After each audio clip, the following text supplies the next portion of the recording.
Good afternoon. I'm delighted to see many of you for this new webinar, part of the Research Futures series at the University of Portsmouth. Today, we are really delighted to welcome our colleague, Professor Sam Warren. Sam is a professor at the University of Portsmouth and the research lead in the Department of Organization Studies and Human Resource Management. She specializes, and I love that, she specializes in people dimensions to work and management, with a particular interest in the emotional, sensory and aesthetic aspect to well-being and motivation at work. She's a graduate of the University of Portsmouth. She's held position in a variety of university, professional posts at Cardiff University and the University of Essex.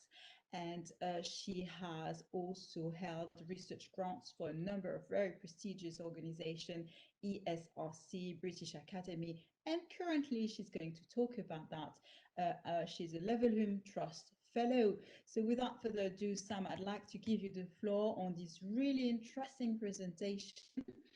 Today, we are going to pause while you're presenting. The floor is yours. Sorry, I had a technical issue. We're going to pause for questions while Sam is presenting. So every 10 minutes or so, we'll take a break for your questions. Kindly use the chat box. Without further ado, Sam, the floor is yours. That's great. And Leila, you're going to field those questions for me, aren't you? Because I can't see the chat box on my screen. Absolutely. Yeah. Okay, brilliant. Right, thank you so much for having me in the democratic citizenship theme. I hope you enjoy the presentation. I am absolutely 100% immersed in this project, so there will be probably many things that I pass over too quickly or don't explain. So please do ask questions. There'll be a lot of things that I forget to mention, and I hope you enjoy the show. Thank you for the introduction, Leila, as well. Except we are not moving through my slides. That's very strange. Oh, there we go. Okay, so the background to this project, we're going back probably about, 6 or 7 years now, and I was a research director at the University of Essex, Essex University, and it was around the time of the last Research Excellence Framework assessment. And if anybody who is an academic joining us today will know what that entails, and I managed that for the whole of the business school. Basically, I had all joy for research beaten out of me, and I knew that I needed to find a way to reinvigorate my love for research and the research process. So what I did was I started interviewing DJs. I have been a long-term lover of the dance music scene, 20 odd years at least. Always loved electronic music since I was a child. I always wanted a synthesizer, which I now own, which is amazing. Hashtag life goals. And so I decided, I've always been fascinated in DJing as a job and a career and a labour process, because when you're on the dance floor at 2, 3 in the morning, or you're at a festival at sunrise, that person behind the decks is at work.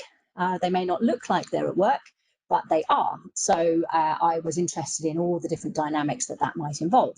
So I started interviewing people I knew, and it snowballed, qualitative projects, and I ended up interviewing about 14 or 15 different DJs, and they were all men, because that's pretty much the makeup of the scene.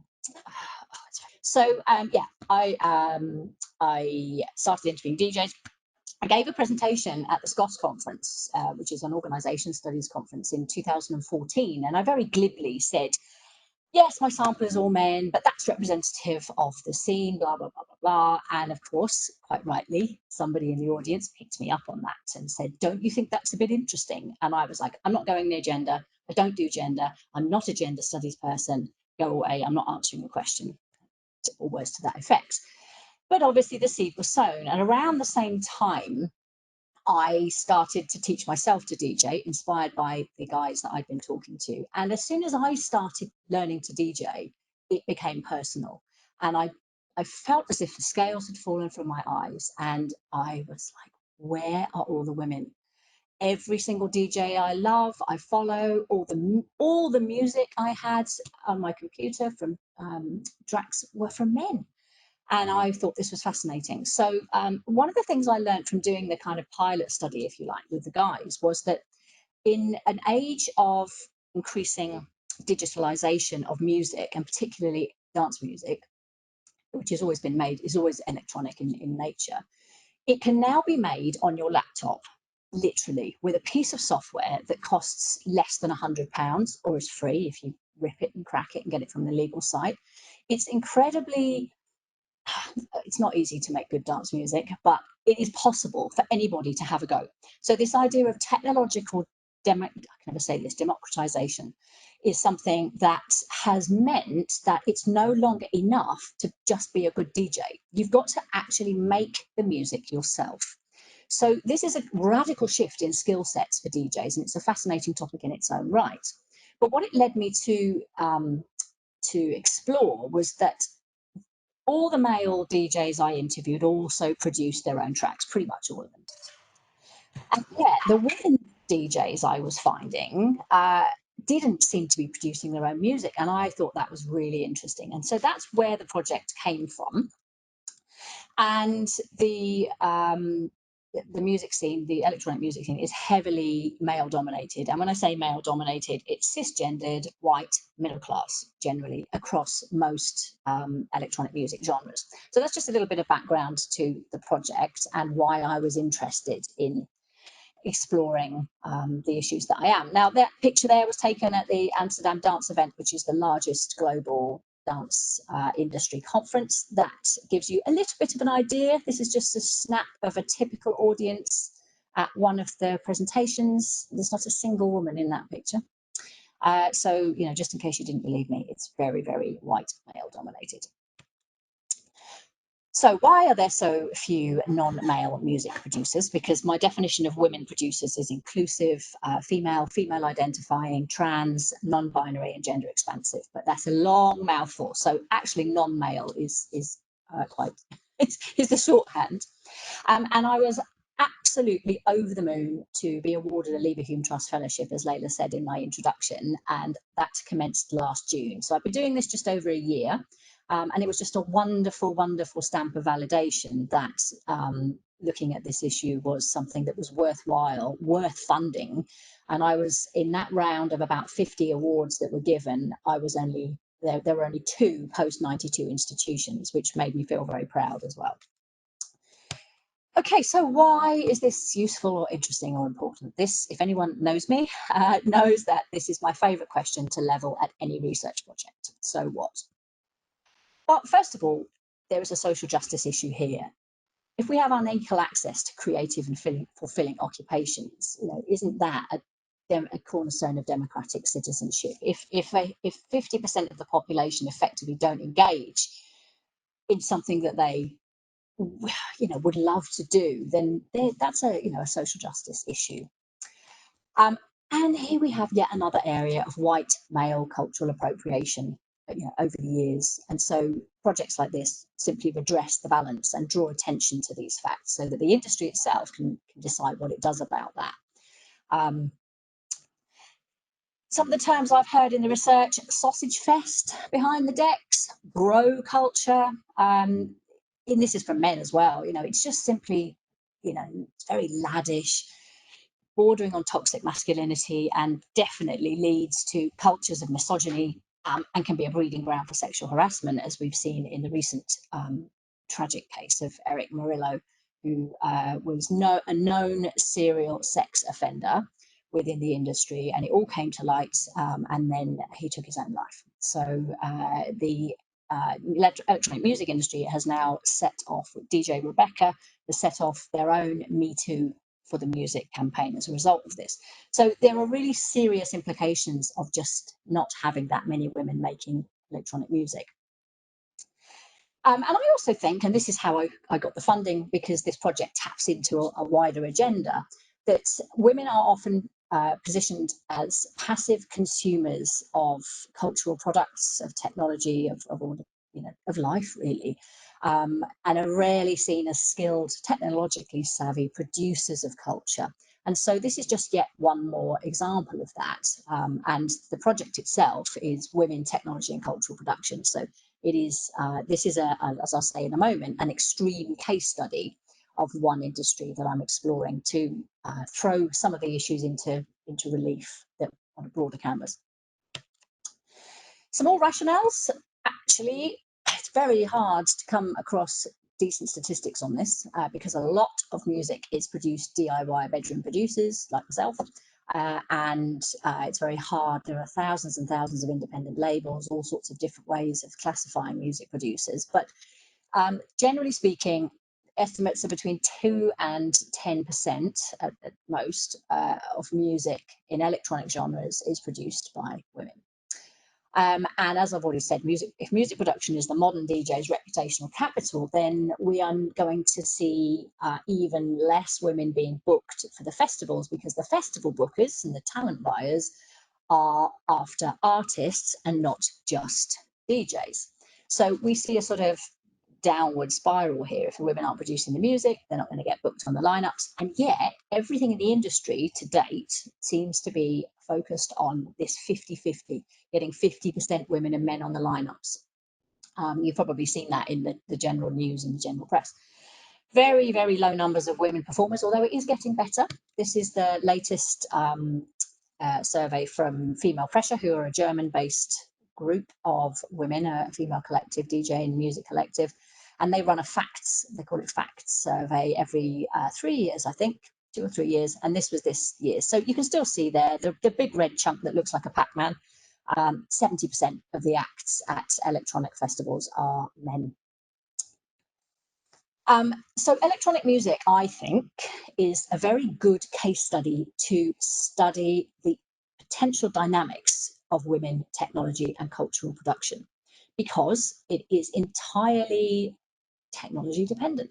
As I said, that track that I just started the seminar with and played was made using a computer, and it was actually made using an analog synthesizer, but I could quite easily have made that track entirely using digital means. And a lot of DJs actually do that on the train when they were traveling to gigs pre-COVID, on the train, at the airport, with a pair of headphones and making music on the laptops. So it's highly digital dependent, as are the means of production, the means of distribution, and so on. It's also freelance, precarious. There's huge culture of free labour, as is the case in all the creative industries. But the global electronic dance music industry is worth $7.2 billion annually. Well, it was. That's a bone of contention, and I don't have time to go into what the government policy is on the nighttime industries at the moment, because it is hugely viable and hugely culturally significant. And yet, most of the people that drive the scene get paid peanuts. I've already talked about becoming a DJ and learning to produce music myself, and I'm going to talk about that more in a moment. So there you go. There's just a couple of pictures of me DJing. That's in the last year or so. Unfortunately, this is now what it looks like, me DJing live streams. Just as much fun, but not quite so exciting. And there's my, actually in the room that I'm in now, which is my little music studio, and I'm proud to have a synthesizer that's been added to that. So this is something I am immersed in myself as well. So some more rationales. The creative industries were kind of touted as being a potential for eradicating exclusion and becoming there's no reason and no reason why people can't participate in the creative industries, but they haven't delivered on their promise. It's still white men, basically, middle classes. The UK Music Diversity Report shows that, and overwhelmingly white people as well. DCMS sectors are 1 in 6 of all UK jobs, 14.6% of the UK gross value added, lack of women in tech-driven sectors, 4.84% of the total OECD ICT workforce. That's information communication technologies, 4.84%. That's just astounding.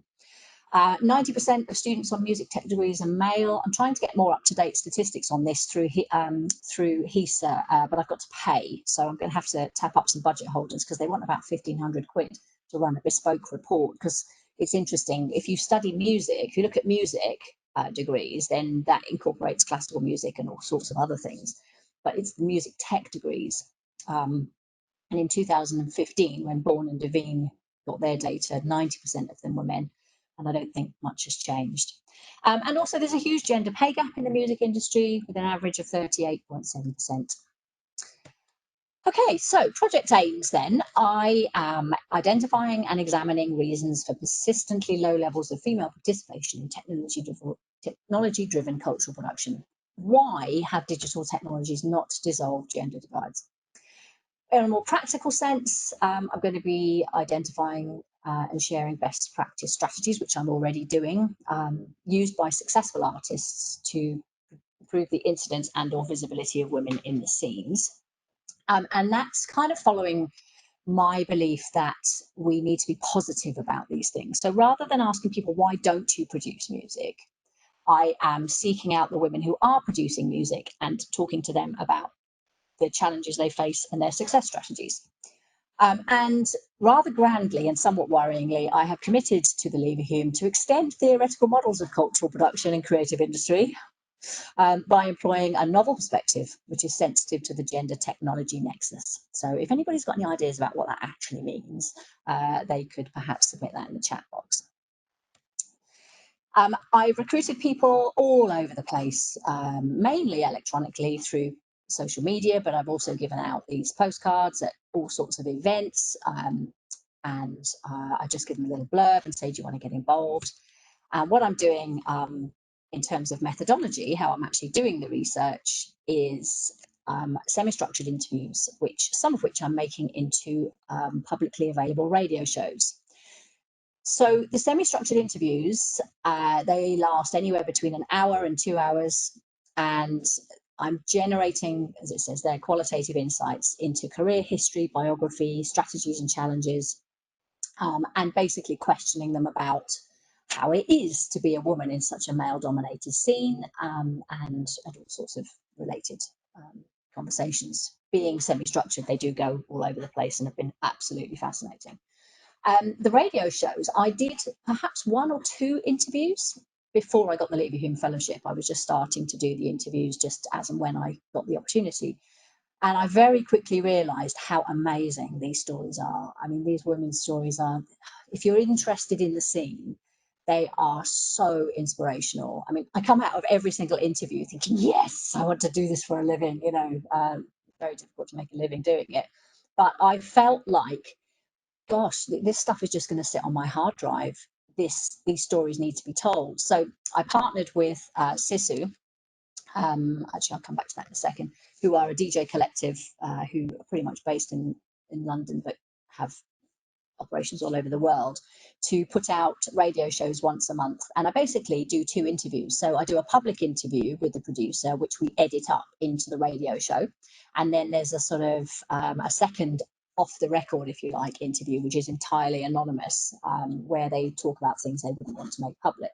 And that's worked really well. So far, I have spoken to 39 people, 29 of whom are female music producers, and 10 others. So they are festivals, labels, bookers, promoters, and so on. All over the place, UK, Los Angeles, San Francisco, Philadelphia, Berlin. I've done 50 interviews in total. 40 of those interviews are with producers, and 10 with the others. So I sometimes do 2 interviews with the same person, which is why those figures are as they are. And we are now at number 22 in the radio show series. 21 of those have been aired, and 1 is currently in production. There's just a quick snapshot of the page on my SoundCloud. SoundCloud is a fantastic social media and sharing platform for any kind of music, actually. And so you can listen back after the shows have aired to those on my SoundCloud feed. The second thing I'm doing is I'm doing autoethnography. So this, for those of you who are not familiar with the term, it's a kind of inside out way of doing research. You do it yourself and then you reflect on the thing in order to be able to understand how it feels to some extent to do the job to do whatever it is yourself. You immerse yourself, you almost become one of the people that you are researching. But what makes it autoethnography is that you reflect on those experiences. So you become an instrument of data collection. Very, very useful for me. It's been fascinating and so helpful to, I mean, I love doing it, but to be able to empathize with the people I'm speaking to understand the words that they're using, and to understand when they say, oh, I have a real problem with arrangements, or I can never get my sound design right, or whatever it is. I actually feel like I, in some way, understand what they're talking about. And this is particularly the case through the embodied dimension of music, the excitement, you know, the emotional and the aesthetic dimension. And somewhat more traditionally, I'm also going to do an online survey. So what my strategy so far does is generate very rich data, but what I also want is broad data as well. So some of the themes will shortly be built up into an online survey to get a wider data set. How am I doing, Layla? Shall I pause and any questions or? Yeah, well, we do have questions already. Do you want to respond to this question? We take a Would few that be, let me just see where I am. Hang on. Yeah, that's what, yeah. Should we do that? The first question is from Karen. Did the electronic music production shift into being able to facilitate women getting involved? Sorry, say that again. Did the electronic music production shift into being able to facilitate women getting involved? It should do, yeah. It should do. That's what I'm interested in. Why hasn't it? Because there's no reason why not. You know, you don't need a penis to do this stuff. You don't need to carry heavy things. There's no reason whatsoever why. And there's so many women into dance music. So, you know, that's what fascinates me. And I'll talk about that a bit more in a moment. Great. Thanks a lot, Karen. I think we can move on, and you have more questions, I think, Okay, in the cool. you know, So minutes. this little stack of books here, it's got bigger now. I was tidying up the office and I decided to stack them all up.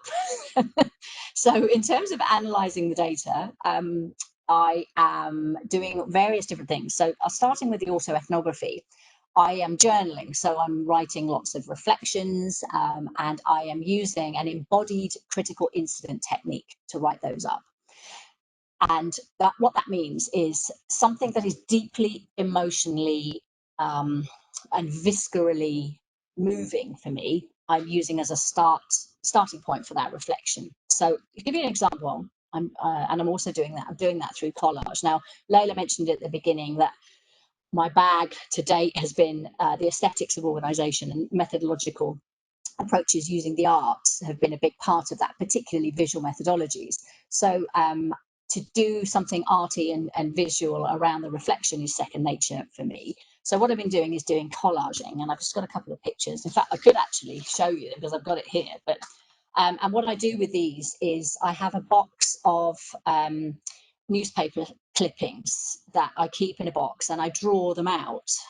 Okay, very similar to sort of a projective approach to, you know, projective association, or something that you might do in psychology. And if you want to be a bit more spiritual about it, it's based on the principles of the I Ching. And it's my friend Beatrice Acevedo and her friends baby, they invented this thing, and it's amazing. You pull out 6 slips, you ask yourself a question: what is it I'm thinking? What am I struggling with? You pull out these slips, you lay them out, and then you attribute meaning to them. And then I then make them into a collage, which is part fun, part extra reflection. And I was just doing this, and it wasn't until my friend Beatrice said to me, oh my goodness me, this is part of your autoethnographic reflection.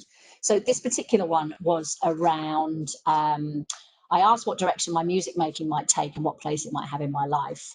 And so that was where that one came from. But I'm going to say a little bit more about this one, because this one was made in response to the Black Lives Matter campaign and the music industry's response to that, which was called Blackout Tuesday. So hopefully you can see that. The second one up says beauty is not in the face. So this message was drawn out after Blackout Tuesday, forced me to pay attention to racial injustice and race issues in my own existence, as well as research. White privilege. To think of my own identity oppressing others is very uncomfortable and painful, but although I may look a certain way or have a certain heritage, that doesn't prevent me from doing beautiful things. I have to and do believe that this is what I now need to prioritize because this is their moment. It's not about us or me, but about moving over, sharing our privilege and advantage, not doing it for them. This is the hard part, allyship without appropriation, patronisation, continuing the oppression, albeit with kindness. This is the ugly choice ahead, and it feels hard. So that one was, I took a long, hard look at my own sample, and I've been making concerted efforts to make sure that people of colour are properly represented in my research. So that's a little bit about how I'm doing the analysis of the collages. Interview data are a lot more straightforward. Making the radio shows is actually a form of analysis, I've discovered. What stays in, what gets edited out. Sometimes the participants themselves have said they want things taken out because they don't deem that to be an appropriate thing for them to be talking about after the event. Age is a big one. I'm theming in a fairly traditional qualitative sense. And very much listening for those taken for granted assumptions. So things like, well, you know, obviously the music is the most important thing before gender. You know, well, why is it obvious? So the things that people take for granted are where I'm starting from. So emerging themes. I am just about coming to the end, reluctantly, of doing the interviews. I think I probably will still do the radio shows for a lot longer, but I do need to draw a line under the interviews because I've obviously got a big data set to analyse. But in terms of what's starting to emerge at the moment, the first thing, as I've just already said, is this idea of being gender blind and that it's all a meritocracy. You know, what matters is good music. And this is coming from men, women, the industry, that actually woman is not a genre. We should not be, and the same with race or sexuality. We should not be including any other criteria apart from the quality of the music. So there's a hugely interesting thing about the gendered nature of talent here. These findings are not particularly specific to music, I would also argue.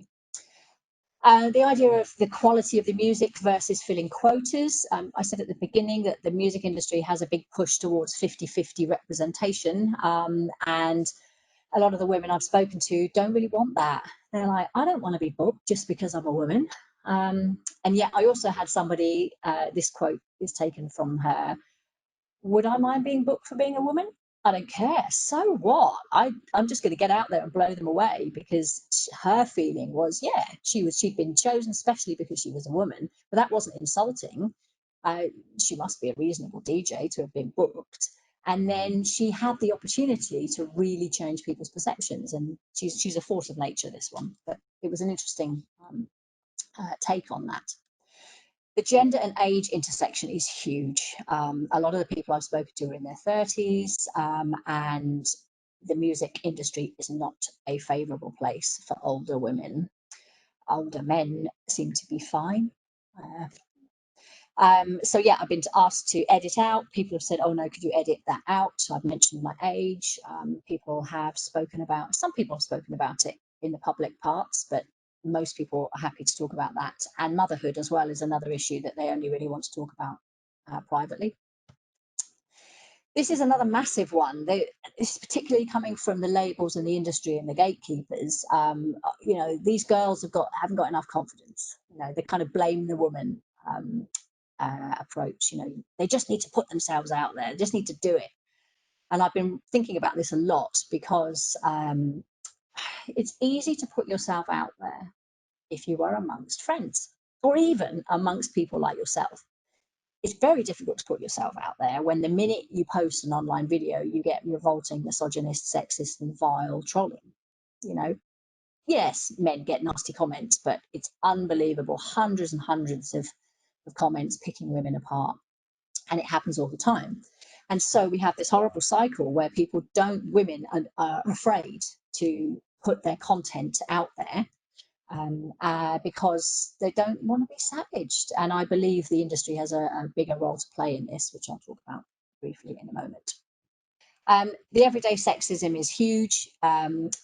People women going on to do their set and being told to get out, get backstage. You know, what are you doing here? Are you with the DJ? Are you the DJ's girlfriend? You know, all of those kinds of things.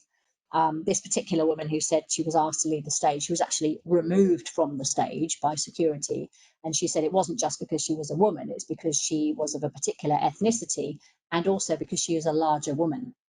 And none of those things are what the archetypal DJ looks like in an unconscious bias sense. And she was actually removed from the stage. She was one of the biggest DJs on the lineup. Sexual harassment, every single woman I have spoken to has a story about sexual harassment. Even when at the beginning of the interview they tell me they haven't, by the time we get to the end, they go, oh yeah, actually, oh yeah, that happened actually. And then they reflect about it. And, you know, a DJ was telling me how she was having her arse groped and she's like, I'm playing, I've got 30,000 people in front of me.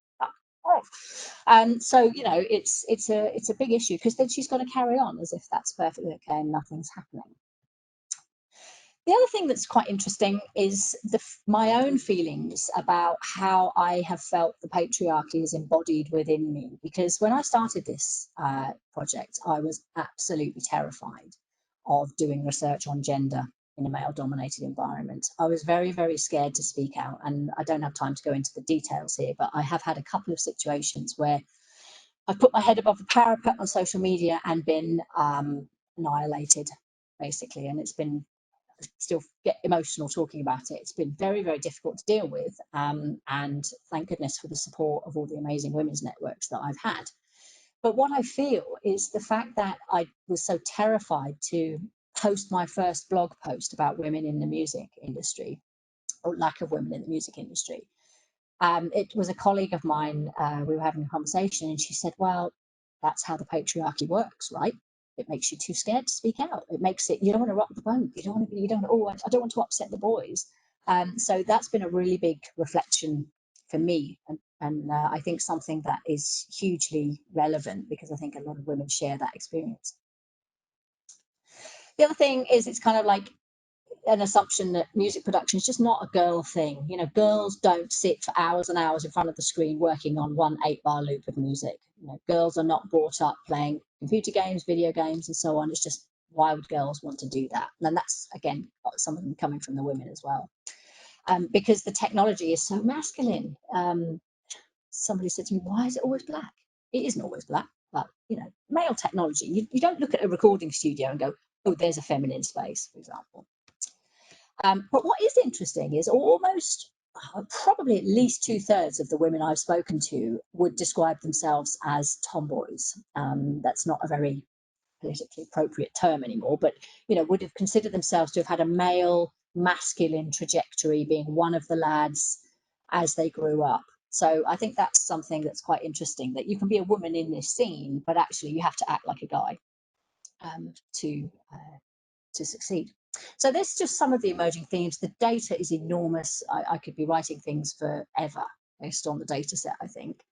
What I am very, very keen on doing, though, and what has been the most surprising part of the project by far, is how interested the industry have been in this. Now, up to this point, I had done no impact work and had no business engagement whatsoever, because all my previous work was methodological. I train PhD students and early career researchers in visual methodologies. So all my impact is within the academy. So you can imagine I'm going out being frankly terrified of upsetting boys and terrified of dealing with the industry. So this has been such a lovely, lovely thing, because I'm a co-chair of the diversity and inclusion group at the Association for Electronic Music, which is the industry body for the biggest, well, it's the only industry body for the electronic music scene. And I've been involved in running their industry survey. I presented at Amsterdam Dance Event last year, Brighton Music Conference last week. I'm doing Amsterdam Dance Event virtually again in a couple of weeks' time. And I'm now leading a work stream on finding and developing diverse producer talent. And that's going to be a guide which will be downloaded by the major record labels, by the major festivals. It's just, as you can see, I'm very excited about this. And I also have been working with Sisu, as I said before, doing radio shows, DJing, live streams. I gave a keynote speech at the International Women's Day event for Womb 2, who are another very active London-based female DJ collective. Music Production for Women is another organisation who started life around the same kind of time as In the Key of She. And this is Zylo Aria, who's a wonderful artist in her own right. And she was my 5th guest, I think, on In the Key of She. And she runs Music Production for Women, which is basically an online training and community platform for women, non-binary and gender expansive producers. And we've been able to support her a bit financially through the University Impact Fund in BAL, and also my project. She's producing a brilliant range of podcasts, and my research is feeding into that. So that's a kind of a really lovely collaboration that we have. Radio shows, I'm championing women's music through a bi-monthly In the Key of She takeover of Decadence Radio. My friend Gary Wood has a show on a Sunday lunchtime. There's one on Sunday if you're interested. And we also have a new radio station coming to Portsmouth, which is so cool. I had a meeting about this yesterday. It is partly run by Molly Penny, who is a University of Portsmouth alumni officer. And she's also a DJ and a music producer. So yeah, there's all sorts of amazing things going on in terms of engagement and impact and making a difference. I have to remind myself I also need to write papers. This is going to be my challenge.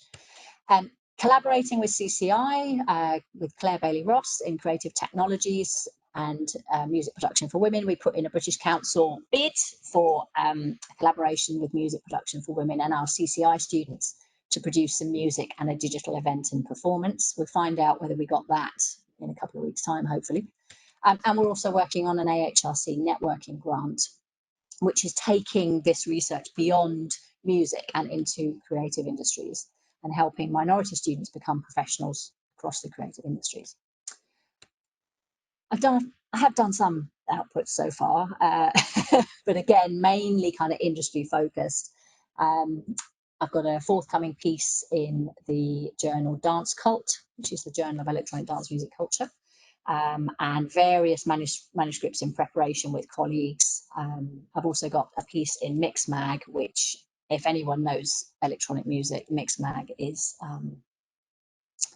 the Bible. And very sadly, due to COVID, there is now no more print magazines. So this was just like the highlight of my life, getting an article in Mix Mag. And it was one of the last issues ever to go to print. So that's what I've been doing. Okay, that's enough from me. I have no idea how I did for time, but please do ask me questions. As you can see, I'm very passionate about it. That's great, Sam. We like passionate people. We want passionate people in this series. You did very well, and you do have questions. I'm going to read one of them from Maggie. I'm wondering if the male domination of this industry is the case mostly in the UK and Europe. What is the history that leads to that? Thinking of Sophie Tucker, etc., in the States, fascinating for me to hear, as I belong to very male-heavy Facebook discussion group for or on electronic music. Yeah. The answer to the first part of that is no, it's global. I actually spoke to one of our In the Key of She guests was LPGOB, who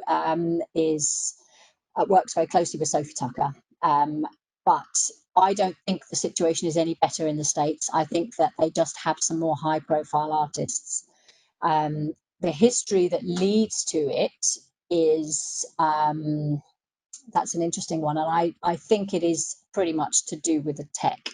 It's to do with the fact that the technology is generally associated with boys. We know that girls are not switched on to technology at a young age, and it does require a kind of geeky interest in coding. So I've been investigating, I've just written a piece I'm hoping will be published in DJ Mag if they like it, about tactile and expressive technology. You know, if women made music technology, what would it look like? And I'm keen to avoid essentialism here. But generally speaking, if you think about music production and audio engineering in general, it is very geeky, knob twiddling, lots of masculine, sciencey terms. And yet, making music is an expressive thing.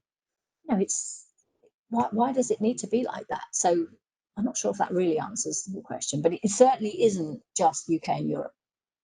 Right, right. I have a question to the question, and I'm seeing that you're receiving many questions, but do you think it's just the electronic music industry? I don't have stats No. in mind, but it's the music industry Yeah. generally. It's not very feminine, is it?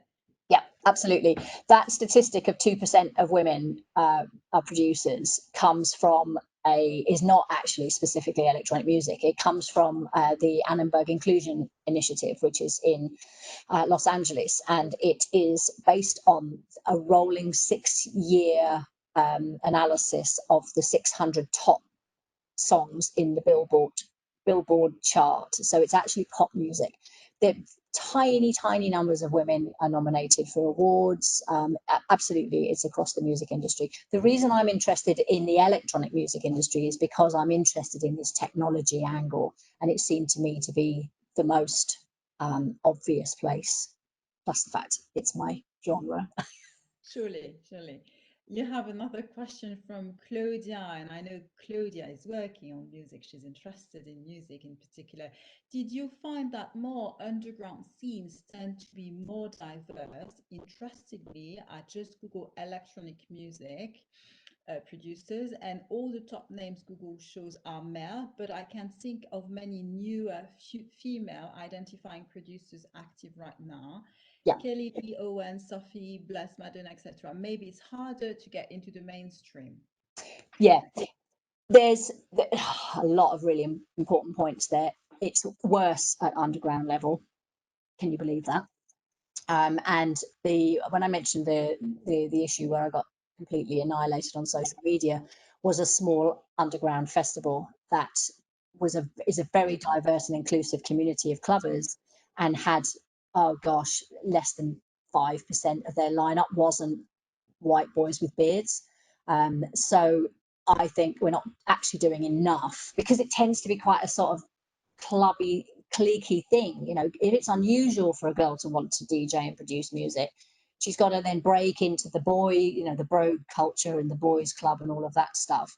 But in terms of getting into the mainstream, as you might imagine, I've found it, even with the contacts I've made, quite difficult to actually pin down A-list producers to interview.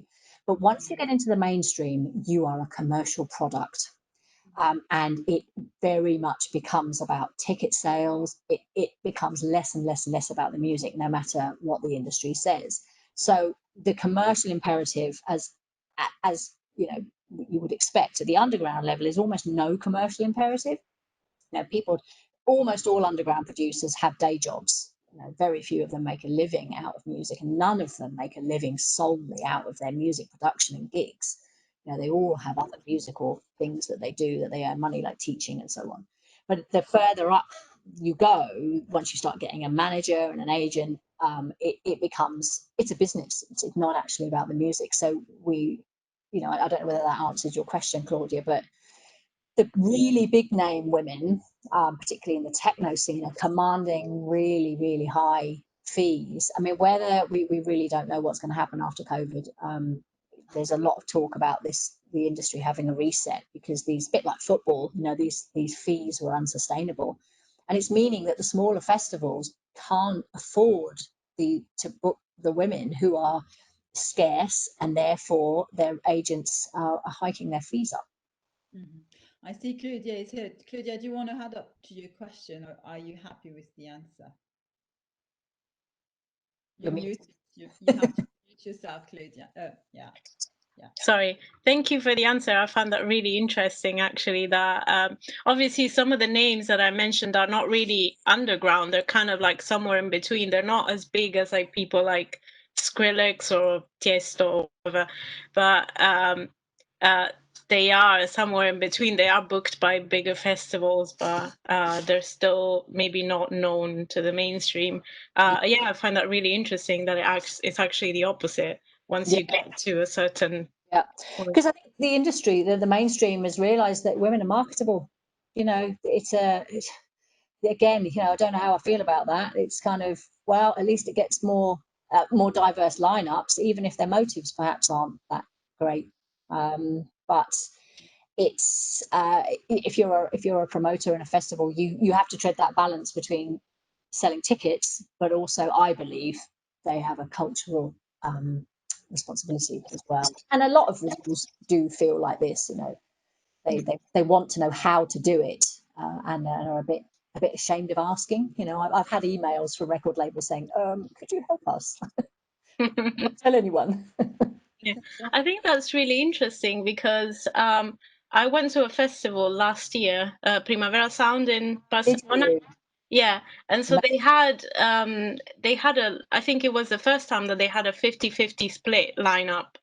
Yeah. And so many people criticized it, but actually the festival was fantastic. I didn't feel like it needed more men, to be honest. Yeah. And the lineup was great. So I don't see why it wouldn't work or why we would be so opposed to it. Yeah. Yeah. I agree. No, Yeah, ideally you would have that to be like an organic thing. You wouldn't need to have a 50-50 split, but sometimes you need to kind of make a move to change something in the... Yeah. I mean, it's like with women in senior management positions, if we let the status quo, it'll be another 700 years or something. I think I might be making that up. I don't think it's years. But it's certainly several generations away. But having said that, you know, things change quickly. I mean, you think when I was a child, we used the term lady doctor, you know, and it was kind of, we don't bat an eyelid at women in pharmacy positions, in you know, surgeons, as pilots. You know, this is becoming normal. So I do think we will get there. But the issue is around inclusion when women are there, because very often you're the only woman on the lineup, or and then you can just feel very isolated at the best, or at the worst, you can actually be subject to harassment and microaggressions and mansplaining and all of those things. I mean, in some small way, I've actually experienced some of this. Every single time I've played in public, I've had some drunk bloke come behind the bar, behind the decks. You know, even at a small festival, there's no way they'd do that if it was a bloke. You know, and it's annoying. Actually, well, that's one of the very interesting aspects of your study, is that, you know, it's also relating to a number of gender-related, you know, other studies, and I'm thinking, for instance, about the need, I think, to legislate sometime for equality, although it might seem a bit too harsh or not so friendly, but I'm afraid we're not necessarily progressing. So we have another question from Cressida. I work in the music biz for years. The sexism is deeply ingrained. Much of it is about physical appearance. Depressingly, not much seems to have moved on since the slits, raincoats, etc. Why is that? Yeah, $1 million question, Cressida. How I have been told so many times I need to get in touch with you and chat. We should definitely have a conversation. That would be nice. I know. Andy keeps telling me. Andy Thorpe keeps saying to me, "Have you spoken to Cressida yet?" Yes, and Alex Council as well is a really good friend of mine. So yeah, I mean, no, I'm not sure anything has moved on. And I mentioned the trolling earlier, and it's the amount of stuff about, you know, women's appearance. You've got to look the part. It's something I've explored with all of the DJs, and it is a sensitive subject because, you know, there's a kind of that. If you said, I really do feel quite ambivalent about it. It's the same in all walks of life, where women are judged on their appearance first and foremost. But for women who do dress in a very, I don't even want to use the word provocative, because I think that language is wrong as well, but they dress in a way that shows their bodies. That's their choice. But on the other hand, the other argument to that is that it doesn't do people any favors, because people assume that they're just using that as their unique selling point. But we shouldn't even be having these conversations, really, because we don't have them about men. We shouldn't still be having these conversations. I mean, I think the music business is misogynistic. You know, I think it's deeply ingrained, and it's absolutely gobsmacking that it goes unchallenged so much of the time. And, you know, you have these sort of poster women, you know, within the industry who are very successful, but they all, pretty much all of them, fulfill the stereotype of what is considered to be a sexually attractive woman. Mm. There are some. I mean, you there get are the odd one. You do, of course, you do. But I you know, don't want to say any names because that might be a bit rude. yeah. I was just about to do the same thing actually, but yeah, but they're kind of exceptions to rules, and their exceptionalism becomes part of their identity. Then, yeah, you can't just be a normal. And what's been really interesting, actually, talking about identity, is the number of women who put the DJ uniform on. You know, the baggy t-shirt. They play in a baggy t-shirt because they want to be taken seriously, and playing in a black baggy t-shirt means that they get taken seriously. And you know, quite a lot of the women I've spoken to. In fact, I think this is in B Traits' radio show. So you know, she was saying how sad it was, how she looks back on her younger self. She wore no makeup, scraped her hair back, and wore a black t-shirt. She tried to pass as a bloke in order to be taken seriously. But yeah, it's we should say for everybody listening that Cressida used to be a member of the KLF. Yeah, indeed. A few other Just a bit questions. impressive. A few other really interesting questions, Sam. One from Penny. Thanks for the mention, Sam. Having myself once been told not to dance so much while mixing for fear of not being taken seriously. As a DJ, do you think this is a valid advice? The suppression of female joy in order to gain cultural capital. It relates to what you were saying, I think. What was the beginning of that? She's been told not to dance so much. Not to dance. Yeah. Do you know, that's such a topical thing, and I find that so sad.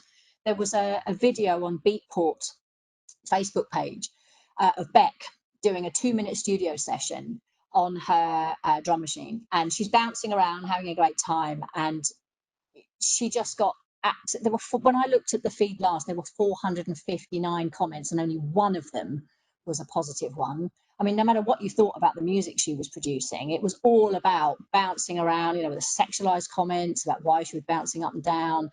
She was looking at the camera and smiling, and lots of people, even you know, women had said to me, well, I think that's that you know, she didn't help herself, and I just find that so sad, because I don't want to go and see a DJ standing looking oh so cool behind the decks. But it's a difficult one, really. I mean, in terms of advice, gosh, I wouldn't want to. It is a fine line, and I wouldn't want to stick my neck out and give advice in that sense. But I just feel that we should just do what makes us happy. I did want to clarify, it was a man who told me that. Oh right, yeah. I kind of I absolutely, obviously, yeah, because we have to fit a male mold. This is the same in all gender studies in organizations, that we have, when you think manager, you know, your unconscious and implicit bias is a masculine construct, and especially, even sadly, still in young children. And so anybody the easy thing is to assimilate, isn't it? Is to get ahead by looking like all the rest. But I think it's a case of sort of the disruptive potential that individuals have in small ways to do things. So, like I was saying about the woman who said, I'm quite happy to get booked for being a woman, because they're expecting me to be rubbish. And because she's a very pretty, very, very glamorous, very, very feminine woman. And she blows them away once she gets behind the decks. And that then makes her extra powerful. So I think that was a nice example. Thank you so much. Again, another question from Jen. I'm amazed at your output and commitment to fairness and diversity. Throughout your research, I wonder if you have, and I've lost the question. I wonder if you have, let me find the question again. Because you receive many questions, so basically the question moves, you see. Yeah. The tech is not that great. Throughout your research, I wonder if you have come across a tendency for women to have to present themselves more seriously, despite wanting to also present a fun-loving appreciation for making music in their social media due to a struggle to have a balance, or in general that have a problem knowing in what tone to present their work and their brand. I have had this problem for years, and I have only recently become sure of how I want to present it and how I want to control it. I mean, yes, it's a short answer to that. It's just very similar to the question that Molly asked as well. Yeah, there is that tension. And Karen also, I just saw a little message pop up that said that this is the same across all male-dominated industries, or all industries, where the masculine, serious, rational, I'm frowning because it's that sort of beard stroking grr stuff. That's what it should be, but we're never going to change anything if we just all do that, are we? It's easy for me to say that because it's not my livelihood, although but interestingly, your livelihood also depends on it's not an industry but an environment which is also highly misogynistic and highly patriarchal, which is the academia.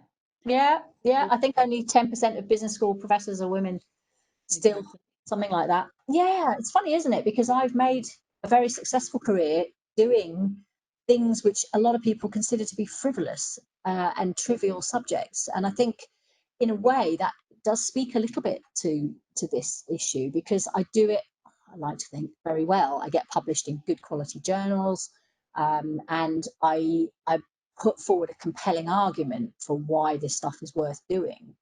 And I think if you translate that into DJing or music production, you've just got to be really on top of your game and really good at what you're doing. And then the respect and the music does speak. But it's, women have to work twice as hard, or, harder than men, and it's at the lower end that becomes an issue. So if you've got a DJ who's, okay, not great, bit mediocre, makes a few mistakes, if that DJ is a man, you just think, oh, bit of a rubbish DJ, or he had an off day. But if it's a woman, it's like you've got the whole weight of your sort of the sisterhood on your shoulders. Oh, bloody female DJs. Oh, what do you expect? That I'm deliberately caricaturing, but that kind of thing. And I think that's definitely an issue, is the salience of gender. We attribute things to gender, whereas it might be genre based. It might just be that's DJ was having a bit of an off day, regardless. And maybe Sam, we have to bring this fascinating discussion to a close, but why don't we conclude in hearing your latest track?